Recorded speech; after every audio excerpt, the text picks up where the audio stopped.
Now, Throne Liberty has a bunch of class combinations you guys can choose between, like 20, 30 different combinations. However, in this game, most combinations are either good for PvE or they're good for PvP, depending on how you build them. There's very few weapon combinations that will be viable for both PvP and PvE. However, there are some weapons there are. Now, remember, this list that I'm going to be showing you guys is my opinion, and this is subject to change because early tier 3 meta will change. This is just my prediction of how I see it going forward. And I want you guys to know that if you're playing on fresh Hyperboost servers, you should be focusing on 2 weapons, not 3 weapons. Why am I saying it? Is because you need all the weapon mastery you can get for your 2 weapons. Build your combat power so you can start farming and grinding. You can build 3 weapons, but it is not advisable. And the nice thing about building 2 weapons is if you want to swap in the future, you can swap 1 weapon with weapon swap scrolls to swap the masteries completely. But if you're sharing between 3, there's no way to reset the weapon mastery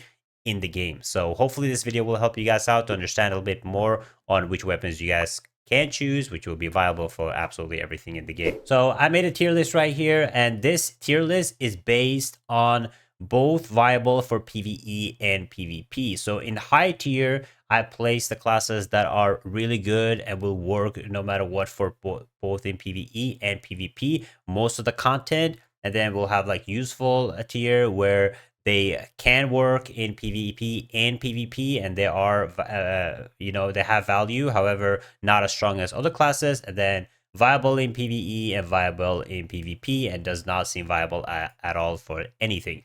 So let's just cover first things first, and why I've ranked them where I've ranked them is SNS Greatsword. The nice thing about SNS Greatsword is this will always be a class that will be the strongest tank in my opinion. I play Crusader, so I know how important this class is, and this has been viable since the day one for both PvP and PvE. Why is this tank so valuable? And it's mainly because of a skill called Blood Devotion. Blood Devotion is a must-have skill in absolutely everything you guys do. It's a way for you to transfer damage taken to other players to yourself, but also boost everybody that's linked to use damage. And why it becomes so useful, because other classes have a damage boost too, or some kind of shield like Orb.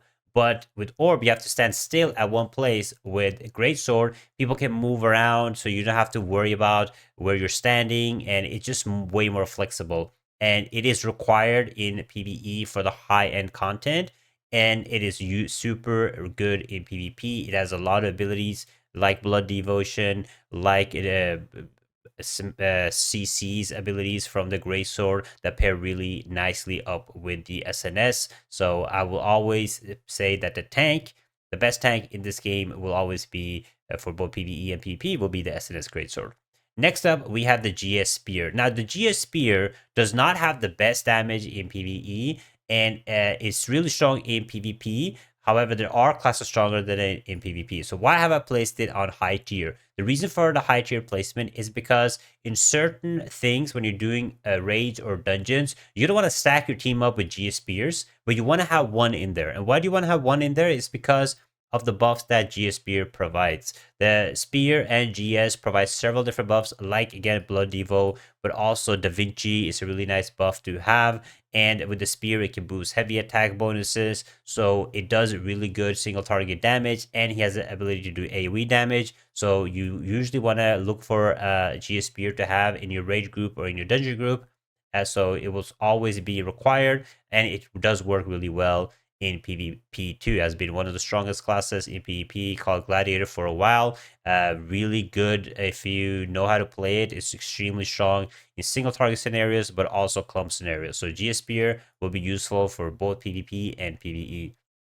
Next up is the obvious one, which has the crossbow orb. Now, the crossbow orb is absolutely nasty, and that's why I waited with the video today, because I was going to see if there's going to be any nerfs to the orb or the crossbow, but there's no nerf yet, so it's still going to be OP for a while. So the PvE damage is just absolutely nasty. It's like the top tier class right now in PvE, and if you're doing the higher and dimensional trials or content, you kind of want to have crossbow orb in your team. Now, there's not much out there for PvP, but looking at the damage itself and looking at how crossbow is in general, it is a really strong PvP class. So I do think the synergy with the crossbow orb and the amount of damage it can do will work really good for PvP too if you build it right. Like the damage, you just cannot look away from it and not think that this will be a good PvP class. Now, again, it needs more testing in PvP, but I just most usually when you have a class that does so much damage, it is useful in PvP too, from my experience. Next up is Staff Orb, kind of the same thing as Crossbow Orb. It does have the second highest damage right now. It's absolutely insane, and Staff has been a menace early T2, and I think the Staff will be menace again in PvP. Large scale fights with the Staff combo with the Orb, I think it's going to absolutely nasty with the cooldown resets that you can get from the Orb. So I do think it's going to be useful in both PvP and we already know it's very useful in PvE. Crossbow Dagger is going to always be one of my favorites. It's been strong since early days. It's a single target juicer in PvP. It just destroys healers. You always want to look out for the crossbow daggers. They have insane evasion, insane amount of speed. It's just one of the best classes in PvP, in my opinion. And when it comes to PvE, also it has one of the strongest single target DPSs that you guys will see in PvE. So crossbow dagger always going to be strong. So if you guys go for this, it is going to be viable for both PvP and PvE. You just have to make sure that you're building it right by looking at questlog builds. Next up, we have Wand Bow. Wand Bow, I put it high tier, and the reasoning for that is Wand Bow is absolutely nasty as a healer. It is the healer to go for both PvP and PvE. And the reason why I put it so high is because you need the bow for PvE. Like with the deadly markers, with flash wave, it's just super viable. So if you're playing healer, you want to make sure that you can do every single type of content. You want to go for a wand bow. It is the class to play. Next of all, we have useful classes. Useful classes, which I think is going to be useful. I do play tank, main tank, and I do think SNS Orb will be very useful for certain things. Like it does not match a Blood Devo, but it has absolutely everything else. It had buffs. It has insane amount of defensive. It can heal allies, help allies. So for PvP, certain areas and frontlining, I think it's going to be extremely strong. You're going to be like unkillable like early 1 days, and you can like provide good CCs. And it's kind of unkillable in PvE too. So you can probably tank absolutely everything, but you will not have like the advantage of Blood Devo. That's why I put it on useful. Next up is Spear Dagger. It's kind of in the same element. It is not as useful as GS Spear, but it does deal really good damage in PvE and does really good in PvP, but it is not as high tier as the other classes, so I'm going to put it here. If you play Spear Dagger, you will be able to have fun and enjoy the game. Next up, viable in PvE, I have put here is Bow Staff. Now, Bow Staff, I do think it is super useful in PvE because you always want to have a Bow Staff in your team. It will never be like the top damage dealer in your team, but it provides buff. Again, Deadly Marker is really good. It provides really nice buffs together with a bow. So when I'm usually building a team, I would always get a Bow Staff player, a GS Spear, a GS Spear player, Bow Staff player, and then I'll just put crossbow orbs in the team. Like that's usually what's going to be my PvE meta build team. So but that's why both staff will always be viable. Don't expect to do the most damage. Just expect to be useful and viable in PvE. Not that good in PvP. It was strong early days, but right now it's not strong in PvP. Might change with the meta, but we'll have to see. Staff crossbow, again, really strong, viable in PvE. I've seen some use for staff crossbow in PvP too, but not too much. And mostly it's just been running really good in PvE, and it does really good damage in PvE. We have Wand Staff is next. Now, Wand Staff, I put viable in PvE. It does decent damage in PvE overall, and haven't seen it work much in PvP. One crossbow is extremely strong in PvE. I've seen some use for one crossbow in PvP too, with a little bit of curse bombing and stuff.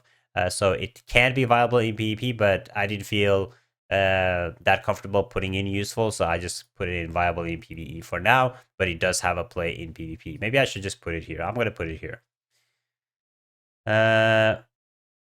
No, actually, no, I'm not going to put it there. Next up, we have a Wand Orb. Now, Wand Orb is viable actually in PvP. I don't know why it's placed there. It's G as a bow orb that I want to kind of put there. Where's the bow orb?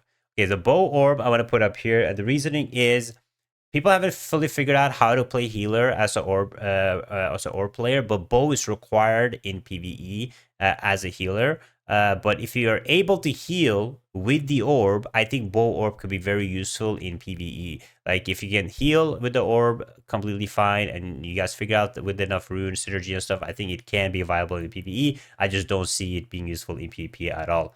Next up, we have GS Orb, which I'm playing right now, and I do think GS Orb will be very good. I think it can compare up to Spear Dagger, potentially GS Spear damage in PvE. I don't know if it can be viable in PvP yet. It might work similar to either GS daggers, but right now I don't feel fully comfortable because in PvE, you will have deadly markers, which makes the cooldown reductions on GS Orb really nice. But without it, you eventually get this kind of lag where you have no cooldown for a while and kind of ruins the GS Orb comp in PvP so far. But it might change. And everything, remember, everything on this list can change. Viable in PvP, I do think Wand Orb will be viable in PvP as a healer. I think Wand Orb will unleash a really good healing together with all the bubbles and shields that you get from Orb and the Wand. So I do think Wand and Orb will be useful going forward. Especially with a nerf to Wand Bow. I do think Wand Bow will still be the top healer, but I think Wand Orb might climb it. I don't see it being useful in PvE because you kind of need the bow, but in PvP it's definitely going to be useful. SNS Crossbow is viable if you can build it right with Cordy spin, everything. SNS Crossbow can be useful, not useful in PvE. Same with SNS Dagger. I've seen some people play SNS Dagger in PvE, but again, you need the Blood Devo. But SNS Dagger does work in PvP. GS Dagger works in PvP, just does not have the damage to compare to be useful in PvE. You can potentially play it for PvE, but I would just put it down here, GS Dagger. SNS Wand is viable in PvP.